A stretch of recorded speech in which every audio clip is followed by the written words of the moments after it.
মাসিক সাহেব ভালো আছেন? আল্লাহর রহমতে আপনাদের দোয়ায় আমিও ভালো আছি। তো আবার একটা রেসিপি নিয়ে আসলাম।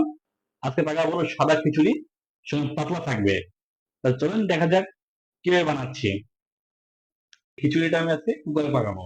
তো বিসমিল্লাহ করে শুরু করে দিলাম। ভিডিওর সঙ্গে থাকবেন, থাকলে বুঝতে পারবেন। সাদা খিচুড়ির জন্য এখানে শুকনো মরিচ আছে, পেঁয়াজ আছে, রসুন আছে, গরম মশলা আছে।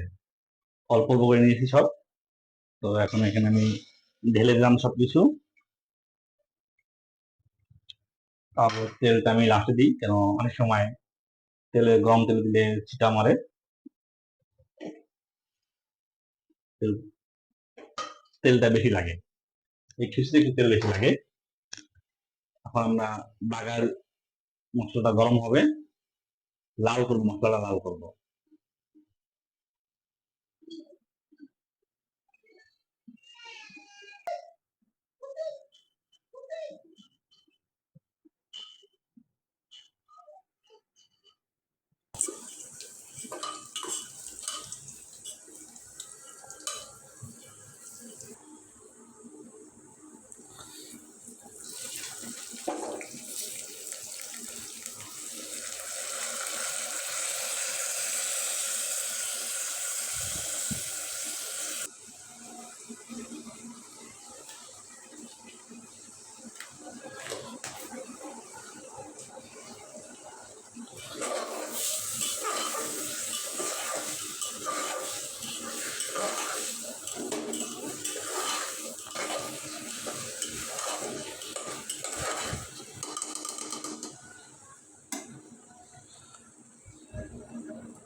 দেখলেন তো কিভাবে বসে দিলাম। এভাবেই সারা কিছু আমরা রান্না করি, এভাবে খাই।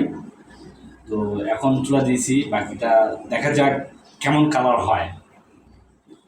ঠিক আছে, শেষ সময় আমাদের খিচুড়ি রান্না হয়ে গেল। দেখতে পাচ্ছেন সাদা খিচুড়ি, কালারটা চলে আসলো, জুস কালার। চাইলে আপনারা যারা এখনো সাদা খিচুড়ি খান নাই, রান্না করে খাইতে পারেন। অনেক টেস্ট এই খিচুড়িটা। এই খিচুড়ির সঙ্গে আলু ভর্তা খাইলে আরও টেস্ট হয়, খাবারটা অনেক সুন্দর।